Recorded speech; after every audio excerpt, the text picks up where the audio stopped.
Hey guys, how's it going? Welcome back. The Apple Magic Keyboard, the original, runs on AA batteries. Okay, so I don't know what these things sold for new, but it is Apple, so do the math. It's not cheap, right? Whatever it is with Apple. But they are good keyboards when you have a good one. I've only ever had one that went defunct on me, and that was with my late 2013 iMac.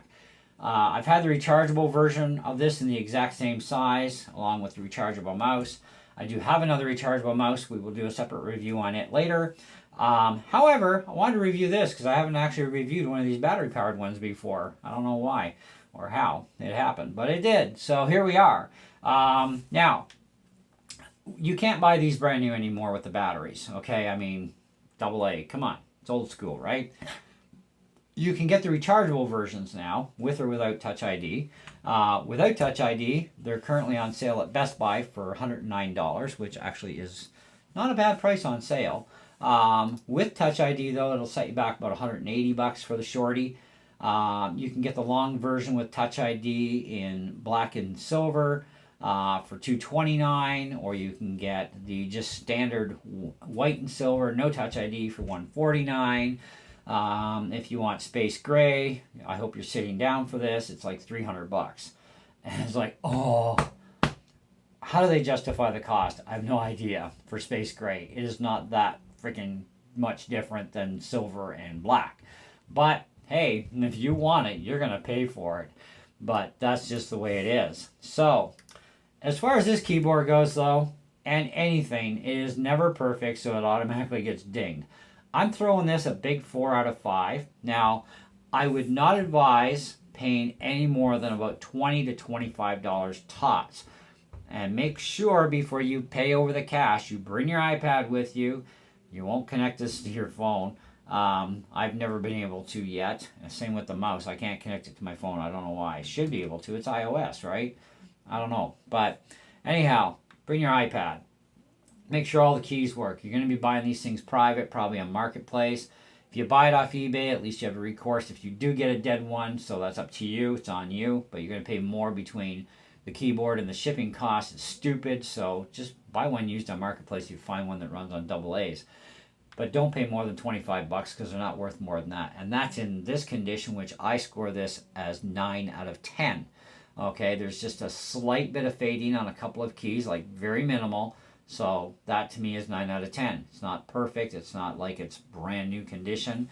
It's pretty darn close though, but not close enough. It's 9 out of 10. So, but we do score this at an easy 4 out of 5. I have no issues with that. It does not have a number pad, so you have to decide if you want one with a number pad, then don't buy this. If you don't care about a number pad, then buy this. It's up to you.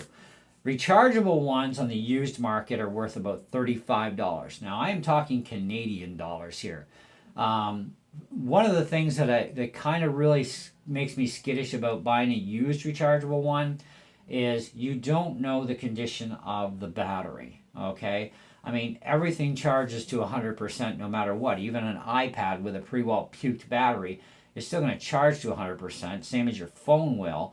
But it just doesn't mean it's going to last for very long if its health statistics are really low. And that's one thing that we can track charge state, but we can't really charge health statistics that easy when it comes to keyboards and mice that are rechargeable. So I kind of like the battery powered idea of the keyboard myself. However, I'll probably upgrade to a newer version, Touch ID'd Apple keyboard, but I'm going to go black and silver if I do that. I'll pay $229, but I'm not paying $300 for space gray. That is just ludicrous. And then I'll have to upgrade my mouse to black from the white. But that's a future thing down the road. Not needed right now. Not going to worry about it. When it comes time to replace my Logitech stuff, I'll likely replace it with just Apple stuff. And I'm going to tell you why. One of the things that does nothing more than frustrate me with an Intel Mac or an M1, M2 system, M3s, whatever, Apple Silicon, okay? Whenever you go to reload your Mac, what happens here is if you're using third-party Bluetooth keyboards and mice, they go offline on you. It doesn't retain it, okay? Whereas with the Apple stuff, when it's Apple original equipment, it retains and it stays online even during a system restore or a fresh reload where you're going to format the drive and you're going to reload everything clean. It keeps the keyboard and mouse online all the time. So that is the benefit that I do like about the Apple hardware compared to third party. No, third party, this is a really nice, sexy keyboard, and it has backlit. The keys will never wear out for the letters because it's the way it's designed where the light actually comes through each letter as well as the surrounding area. And it's motion sensor, so when you put your hand near it. And this thing was actually really well priced, okay? And I can connect up to 3 different devices and just touch each number button for whatever device I want, which is great. And the same with my MX Master mouse. I do prefer the MX Master mouse. Now, this isn't the Mac Master Mouse 3, but they're virtually the same mice, okay? And they do both use the same Mac Master software, PC software, doesn't matter. But eventually these things are going to die out on me one of these days, and when they do, that's when I'll replace them. But I'm going to replace them with the Apple stuff because I want to just totally get rid of the frustration altogether. Although I do like the benefit of that thing, but then I'll have to get a new keyboard and mouse for my PC laptop. I don't know. Maybe I won't go back to Apple. I have no idea when it comes to keyboards and mice. But as long as I have these 2 suckers around, at least I know I'll never have a problem reloading my Mac ever again. When I have to do that, I don't have to put on wired keyboards and wired mice, and I can get rid of all that junk too in my collection. Because I got a lot of it kicking around that I don't use, except for when I reload my Mac, I got to plug in a wired keyboard and either a dongled mouse or a wired mouse just to reload my flipping Mac, and that just drives me a little mental. So I want to get away from that sort of thing. But anyhow, that's where I'm at with this keyboard. I like it for its size is nice. For not having a number pad, I personally don't care because I'm not using it as a full-size keyboard, and I didn't go looking for a keyboard with the number pad on it. I went looking for this, mainly for the originality for my 2009 iMac. This is the exact keyboard that comes with it that runs on batteries. And of course it did come with a battery mouse that is the Magic Mouse, but I couldn't find one of those with batteries. So I did opt out for rechargeable. So that's fine too. No big deal there. Okay.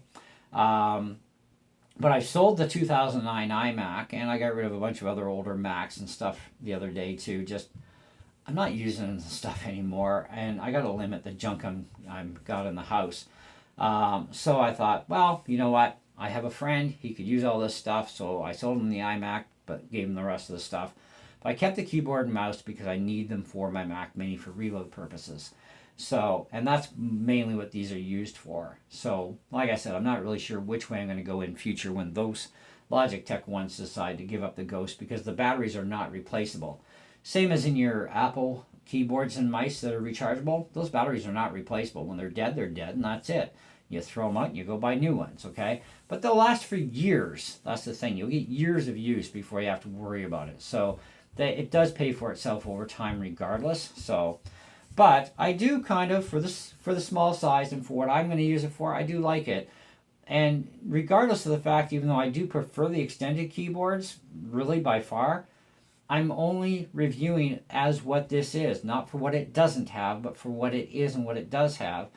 I do like it, and it does work really well. And this is not my first one with battery power, but like I said, my first one had a defect in it, and it just up and died the one day, and I hardly even used it because I only needed it for reloading the Mac with. I went to full-size keyboards because I was playing games on my Mac, both Mac software as well as having Windows 10 on that Intel Mac, and it's kind of like, well, I need a full-size keyboard, so that kind of sat in the closet and did nothing. And one day I go and I grab it, and because I needed it again, and yep, no response. New batteries, no response. So yep, it just puked on me, and that was the end of her. So I wasn't really thrilled with that, but you can get defective products even from Apple. It can and does happen, but I didn't bother with a warranty claim, even though it was still under warranty. I just said, you know what? I don't really care. It's not worth my hassle even. So I just, got nothing. I just kept with what I had and I dealt with it. had a wired keyboard handy anyways, because I've always had PCs and Macs in the house anyways, so it wasn't a big deal at the time. But now I'm at the stage in my life where it's like I'm not willing to deal with these wired things anymore. I just want all the Bluetooth stuff, and I like it, and it works, and there I am. So there you go.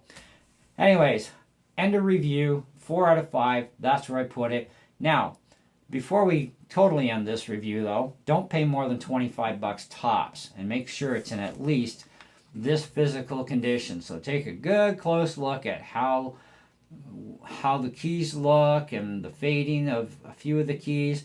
There's just some light fading. Okay, this is 9 out of 10. That's worth $25 all day long.